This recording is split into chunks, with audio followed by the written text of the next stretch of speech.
Hi, I'm David Penn, Research Analyst with Finovate. We're here at Finovate Europe 2023 in London, England. And joining me is Jean-Pierre Sleiman. He is the Head of Digital Operations at N26. Thanks for joining me.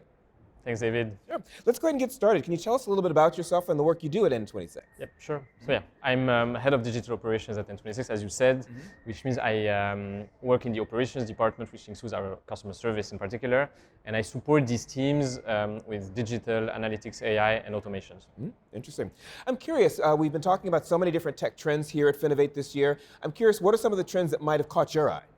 Yeah. So what I found particularly interesting are like some conferences that happened yesterday and today about embedded finance and how more the traditional players are now trying to tackle new markets and addressing new markets by integrating financial services components in the experiences of other industries. I think the application of this to B2B software and ERPs is something that it is pretty far from what N26 does, but was kind of new to me and pretty interesting. Yeah, very good.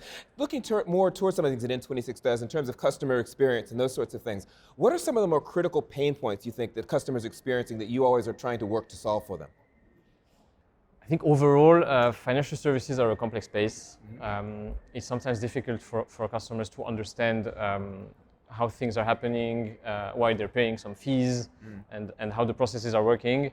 And I think that what we try to tackle ultimately is this specific problem space by making bank easier and more transparent through a very lean and simple customer experience, from onboarding to any kind of interactions they might have with the app.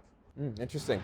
One of the trends that's been particularly popular, not just here at the conference, but really around the world these days, has to do with AI, ChatGPT. Well, one of the things we've been joking about here is that before the conference it was GPT-3, and by now it's already 4. So I'm curious. That happened a couple of hours ago. Exactly. So I'm curious about your thoughts about the technology, and even more importantly, the potential applications of that technology in banking. Yep. So I think we all agree how amazing this looks, and we've all been impressed with the recent achievements of ChatGPT. And we already saw when they released it publicly some use cases emerging that range can be anything. It can range from helping developers with their coding. It can summarize articles. It can take into account complex inputs and answer difficult questions. Now, I think what we also saw is the other side, basically the limits. And we now see countless examples of AI hallucinations and wrong or irrelevant or inconsistent outputs when asked specific questions, which in the end show that it is still difficult to use this kind of technology without human supervision. Great point. For me, we are now, we've been very optimistic when it was out in the first days, end of last year.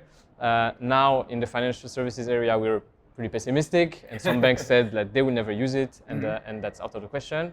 I think we now entered the last mile phase, as I call it. So ultimately, we've seen a very good demonstrator of how this technology can take into account complex inputs, gather information from everywhere, and then summarize it in a relevant output, image, text, or voice.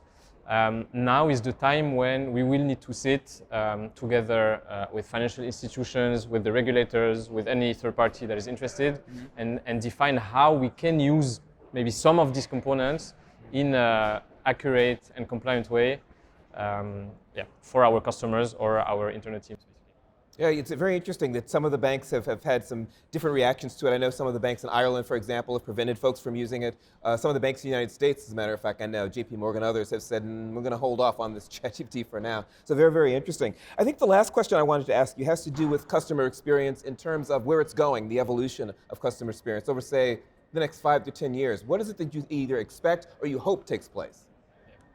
So I think two things that come to my mind.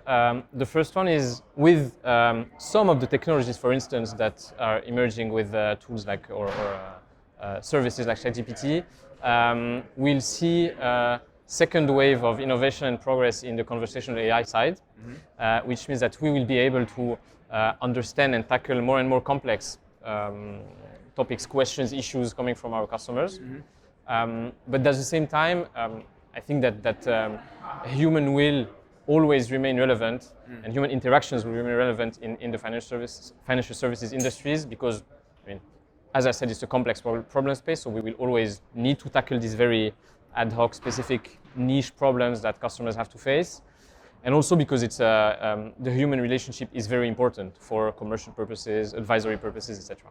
Yeah. So I also see more and more AI as a way to augment and enhance these human interactions by providing the human advisor with the best solution to a problem, recommendations for services, products that are relevant for a customer.